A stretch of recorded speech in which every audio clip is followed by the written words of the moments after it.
Good morning, Kinder Scholars.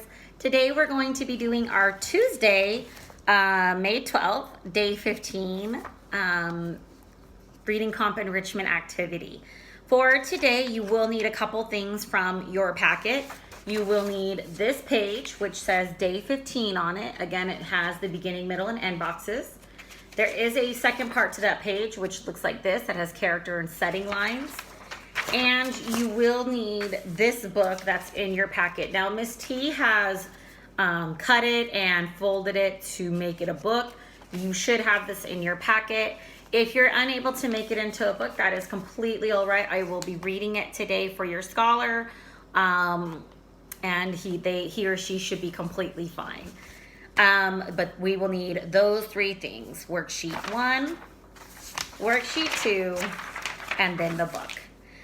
Scholars, on day 15, we are putting together everything that we have been talking about. And we're going to use what we've learned this whole unit to retell a story.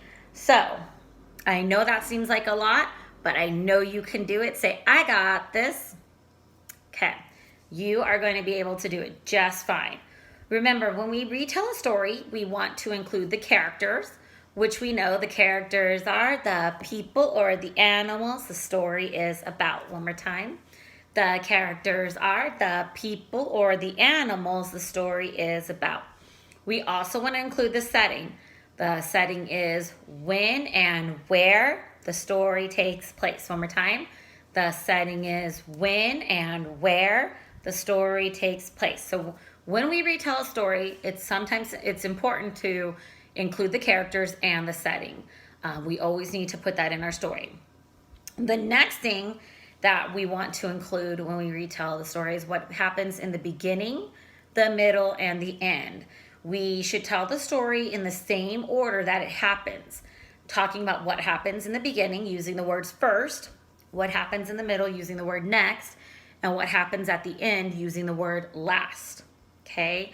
If we put it in the correct order, it helps whoever we're telling the story to. It helps them to make more sense of the story and to understand the story. The last thing that we need when we retell our story is any major events and key details.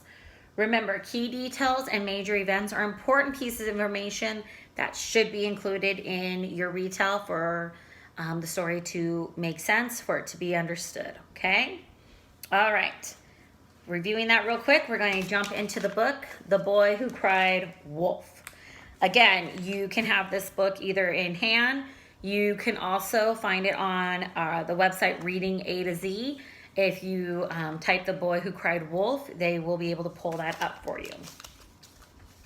Okay.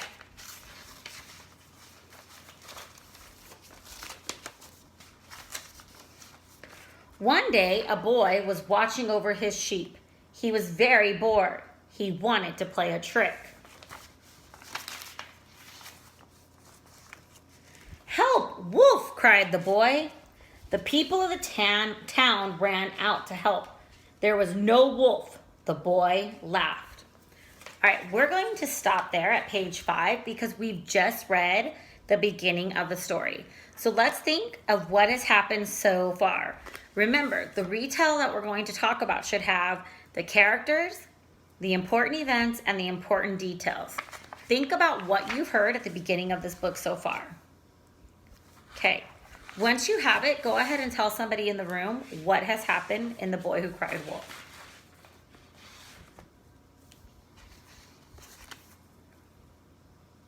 All right, come back to Miss T.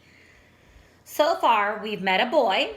That is our character, the boy, and he's in charge of watching the sheep, and he's played a joke on the people in the town by saying that there's a wolf when there's not really one. The people are not happy about it, and the boy's laughing. So, on our paper, we are going to summarize that and write it down into our organizer. Under the beginning, I'm going to write first,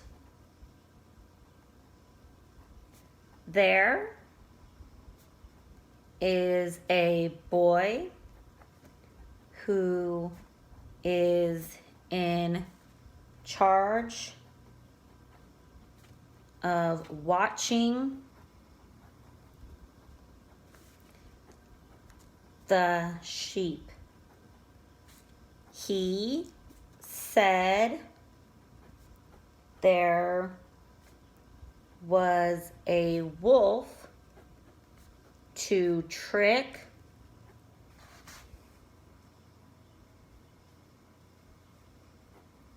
the other people in town. Now, scholars, that is going to be a lot for you, so parents feel free to pause the video so that they can write what's in the beginning of the box. All right, scholars, there is what's in the beginning. You see that Miss T had to write it kind of small to make it fit. If you do not make it fit, that is okay. Do your best at this time. Go ahead and take the next few seconds to get what you can in your beginning of the box.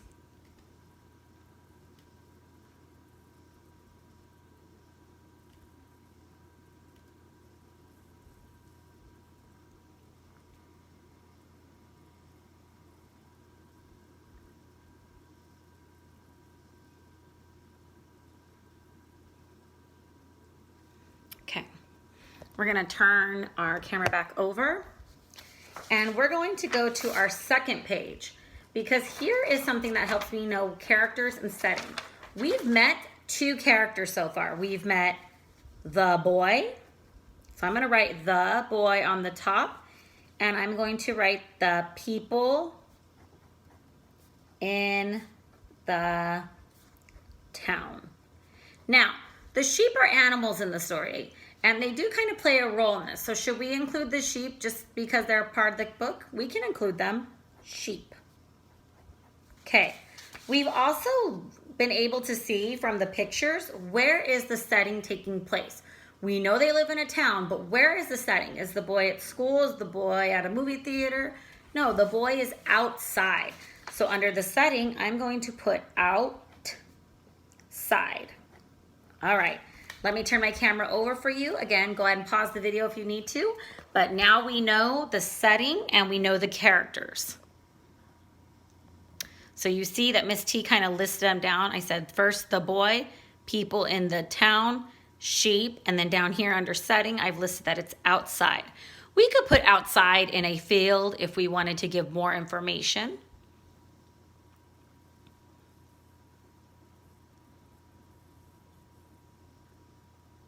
All right, come back to Miss T. Oop. Sorry about that. We're gonna keep reading to see if we can find what happens in the middle of the story.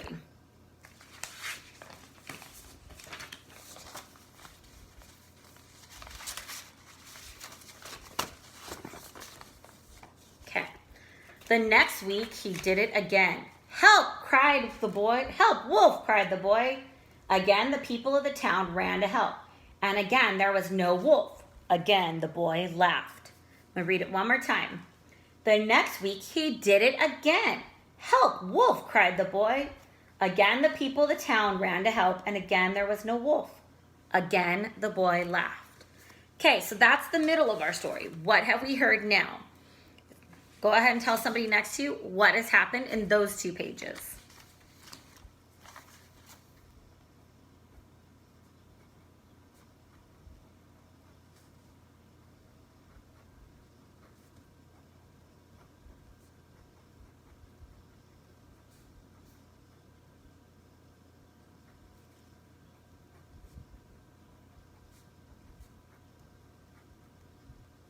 Okay, come back to Miss T.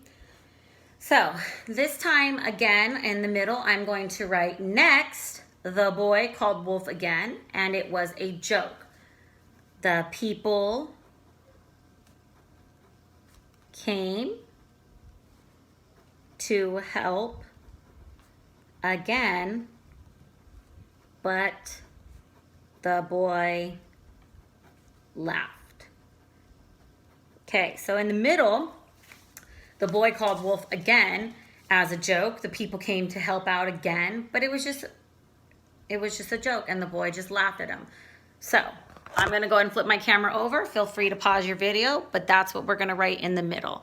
So we have our beginning, and now we have our middle. The boy's calling wolf again. It's a joke. He's not being serious. The people come, and when they get there, he just laughs at them.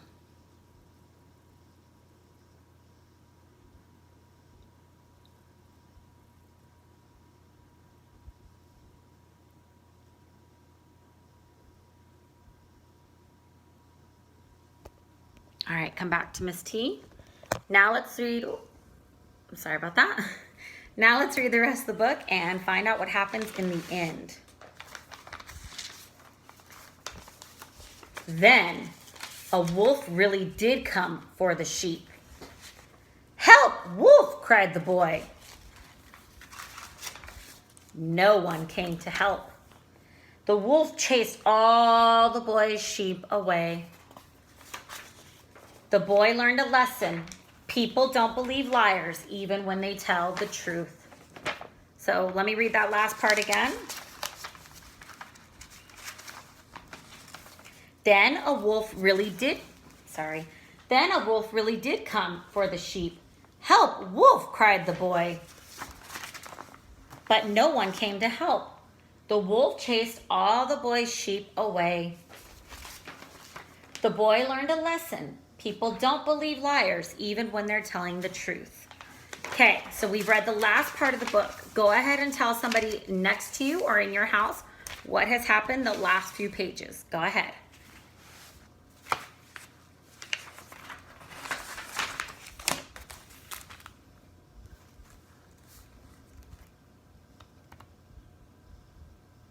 All right, come back to Miss T. We're gonna write the last part at the end of our box in the last. So we're gonna, or in the end box. So we're gonna write last. A wolf really did come. The boy cried for help, but no one came, and the wolf scared the sheep away. Period. The boy learned he should tell the truth. Now, scholars, that is a lot to write. And in a minute when I flash or when I turn my camera around, you will see that I ran out of the room in my box. That's okay. I wrote it underneath. As long as you write it where you know it's supposed to be, that is completely fine. Let me go ahead and turn my camera around so you can see. So in the end, we wrote last, a wolf really did come.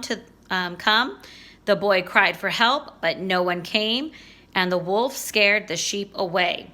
The boy learned he should tell the truth. Go ahead and pause your video, allowing your scholars time to write, so that way they can get that in their box.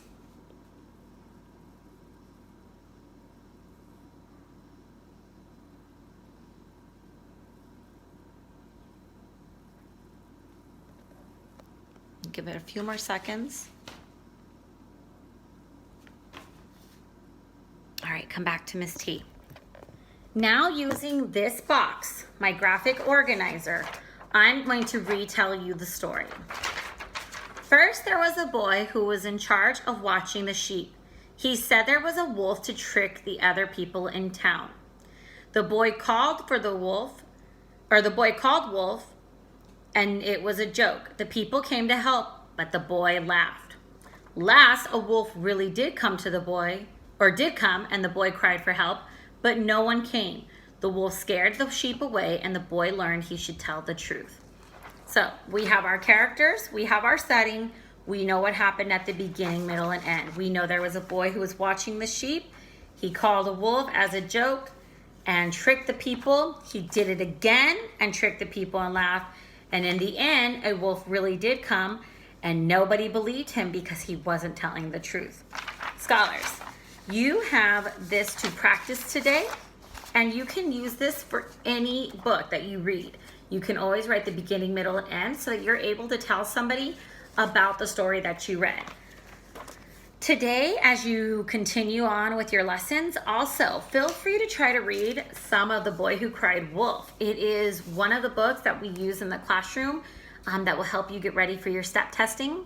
If you were able to visit the Reading the A to Z website, again, you will find different books there. This book is a level E. it is a little bit harder. It is meant for somebody who is reading at the end of the kindergarten level, beginning first grade level. So that might be a little bit harder. But the Reading A to Z website does have books like this. And depending on your child's needs, they probably might be reading around a level B or C, maybe D. So feel free to use that website to get you some handy resources for the books. And scholars, feel free to use the beginning, middle, and end template to help continue to retell the stories. We're going to be working a lot on retelling stories at this time. And parents, if you look in the packet, the reading enrichment packet, you will also notice that behind here is a list of questions for The Boy Who Cried Wolf. It's asking the characters, the setting, and the problem and solution. That is all that we've been learning through Unit 8, so feel free to continue to use that at a different point and further your child's brain and help them grow. I hope you have a wonderful day and have enjoyed today's lesson. Take care.